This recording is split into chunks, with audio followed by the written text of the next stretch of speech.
Përmbledhja e ngjarjeve kryesore të ditës në Radio 7. Goditje me Molotov përpara ambasadës së Bullgarisë në Shkup. Në orët e mesditës është hedhur koktejl Molotovi përpara objektit të ambasadës së Bullgarisë. Zjarri preku 2 vetura të ambasadës. Në terren ndërhyn ekipet e zjarfikse ndërsa shihen të pranishëm dhe zyrtar policor. Të dhënat paraprake tregojnë se incidenti është shkaktuar nga një kalimtar i rastit, i cili ka lyer veturat me lëndë të djegshme dhe më pas ka hedhur shishe me Molotov.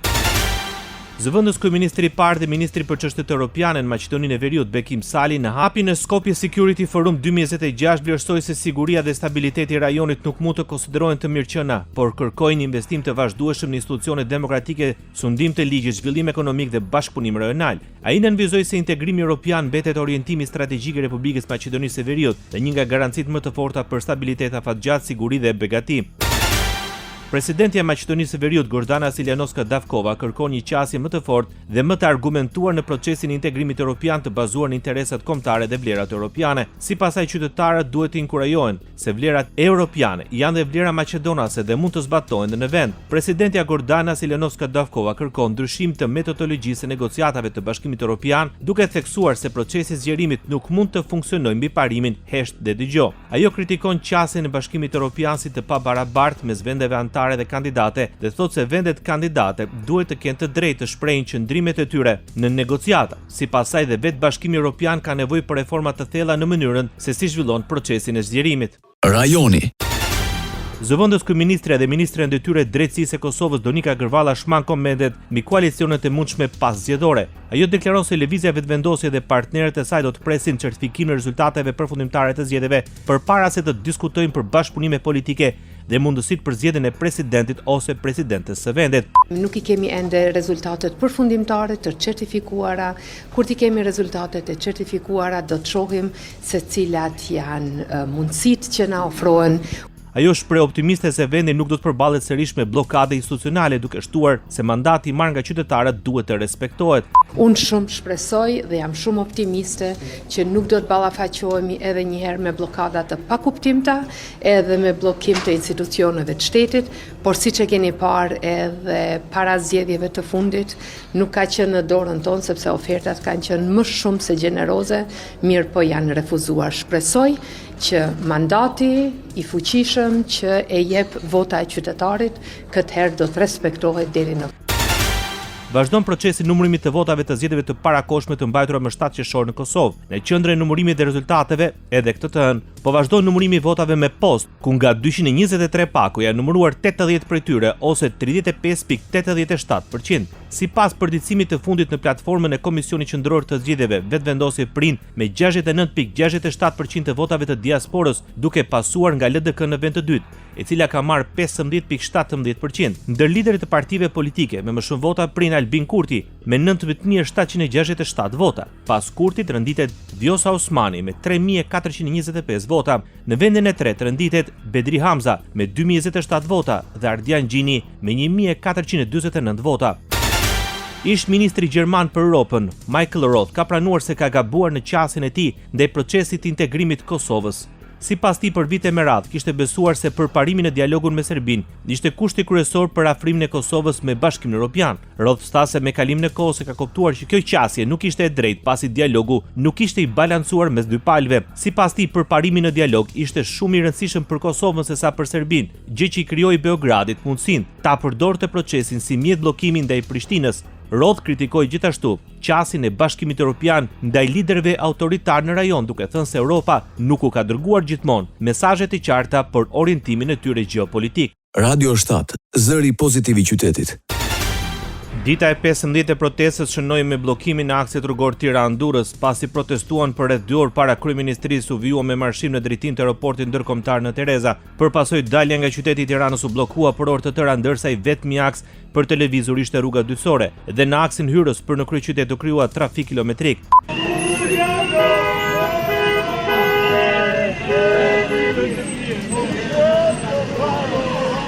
Vetëm pas gati 5 orësh marshim, policia ndërhyri duke mos e lejuar rrugëtimin deri në aeroport. Për shkak të bllokimit, u krijuan radhë të gjata kilometrike duke shkaktuar dhe humbje të mundshme të fluturimeve përmes Rinasit. Largohet nga radhët e grupit parlamentar deputeti e Partisë Socialiste Mariana Koçeku, largimi i saj u lemrua gjatë protestës para kryeministrisë. Po sa po erdhi një lajm që tregon sa e madhe është kjo protestë. Sot një nga kurtë e shaut Partisë Socialiste sa po ka rënë, një deputete ka dhënë drejtë nga Partia Socialiste. Përmes një postimi në rrjetet sociale, ajo shkruan se do të ishte deputete e pavarur. Prej sot jam deputete e pavarur, idealet e vlerat e mia janë ato që i kam patur dhe i kam shprehur përpara se të asociohesha me një parti. Ato më tregojnë kufit, shkruan Mariana Koçeku, kryesuesja e listës së qarkut të Shkodrës nga radhët e shumicës në pushtet.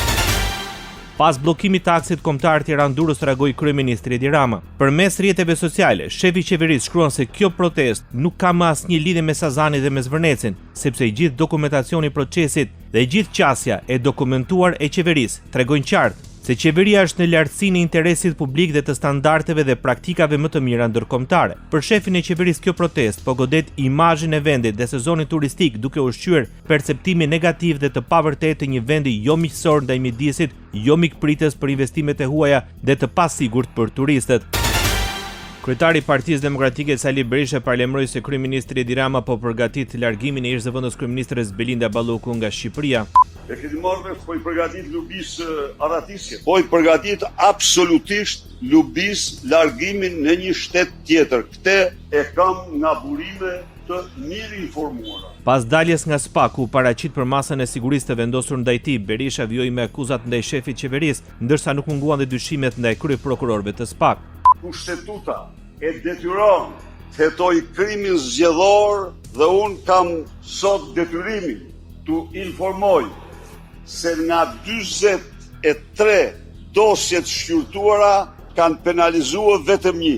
Ndërkohë që farsa elektorale zgjedhore është universalisht e konfirmuar. Bota. Shtetet e Bashkuara të Amerikës dhe Irani njoftuan arritjen një marrëveshje kornizë për paqen e cila pritet të nënshkruhet të premten në Zvicër, raportoi BBC.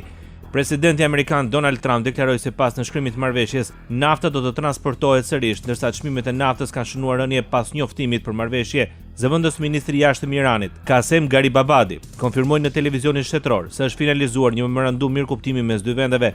Sipas tij, negociatat e ndërmjetësuara nga Katari në Teheran zgjatën 14 deri në 15 orë, gjatë të cilave Irani paraqiti ndryshimet përfundimtare në tekst të cilat u pranuan nga palët e tjera. Garibabadi shtoi se bisedimet për një marrëveshje përfundimtare do të zhvillohen gjatë 60 ditëve të ardhshme, me heqjen e sanksioneve ndaj Iranit si një nga prioritetet kryesore. Zëvendës presidenti i Shteteve të Bashkuara të Amerikës, J.D. Vance, deklaroi se marrëveshja e arritur mes SBA-s dhe Iranit ka potencialin të transformojë rrënjësisht lindjen e mesme për 50 vite të ardhshme. It is going to fundamentally transform the Middle East for the next 50 years. Në intervistë për Fox News, Vance tha se rajoni ka qenë një vatër e vazhdueshme krizash për dekada, ndërsa vlerësoi se presidenti amerikan Donald Trump ka arritur të eliminojë kërcënimin e Iranit. It's going to end the war. It's going to make the Middle East more investable. It's going to mean a lot of prosperity, lower energy prices for the American people. Sipas tij, marrëveshja hap rrugën për një epokë të re prosperiteti dhe zhvillimi në lindjen e mesme, duke krijuar gjithashtu mundësi ekonomike për Shtetet e Bashkuara të Amerikës. Media shtetërore në Teheran raportojnë se memorandumi SBA-Iran përfshiu 14 pika të cilat ende nuk janë konfirmuar zyrtarisht nga të dyja palët. Mes tyre përmendet armpushimi i përhershëm në të gjitha frontet, përfshirë Libanin, angazhimi i SBA-s për të mos ndërhyrë në çështjet e brendshme të Iranit, heqja e bllokadës detare amerikane brenda 30 ditëve, dhe rihapja e ngushticës së Hormuzit sipas marrëveshjeve të përcaktuara nga Teherani. Po ashtu drafti parashikon heqjen e sanksioneve ndaj naftës dhe produkteve energjetike iraniane, rikonfirmimin e zotimit të Iranit për të mos prodhuar armë bërthamore, si të angazhimin e SBA-s për të mos shtuar praninë ushtarake në rajon dhe për të mos vendosur sanksione të reja. Sipas raportimeve iraniane, marrëveshja përfundimtare do të kërkojë miratimin e Këshillit të Sigurimit të Kombeve të Bashkuara, dhe negociatat e saj nuk do të nisin para lirimit të një pjese të fondeve të ngrira të Iranit, pezullimit të sanksioneve ndaj naftës, si dhe heqjes së bllokadës detare. Marrëveshja e paqes e shpallur nga Shtetet e Bashkuara të Amerikës dhe Irani është mirëpritur nga liderët botror. Sekretari i përgjithshëm i Kombeve të Bashkuara, Antonio Guterres, e cilësoi një hap kritik drejt zgjidhjes paqësore të konfliktit, edhe kryeministri i Japonisë, Takeaki, shpreu besimin për garantimin e lundrimit të lirë dhe të sigurt në ngushticën e Hormuzit, si dhe arritjen sa më shpejti një marrëveshje përfundimtare për çështjen bërthamore iraniane dhe tema të tjera të mbetura pezull. Nga ana tjetër, kryeministri i Australisë Anthony Albanese shpreson se marrëveshja do të çojë në një paqe të qëndrueshme dhe afatgjatë. Ministri i jashtëm i Zelandës së Re, Winston Peters, e cilësoi si një hap drejt reduktimit të tensioneve dhe forcimit të stabilitetit në një rajon me rëndësi kyçe për sigurinë ekonomike dhe globale. Kryeministri britanik Keir Starmer e mirëpriti marrëveshjen si një hap jashtëzakonisht të rëndësishëm përpara drejt përfundimit të luftës. Në një deklaratë përbashkët pas shpalljes së marrëveshjes, Britania e Madhe, Franca, Gjermania dhe Italia e cilësuan atë si një moment mundësie për rikëthimin e stabilitetit rajonal dhe stabilizimin e ekonomisë globale.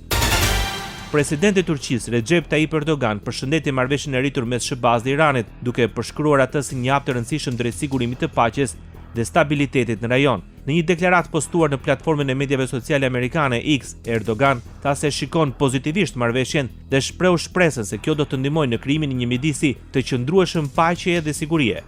Ai gjithashtu u bëri thirrje të gjitha palëve që të shmangin veprimet që mund të dëmtojnë procesin përpara se marrëveshja të nënshkruhet zyrtarisht.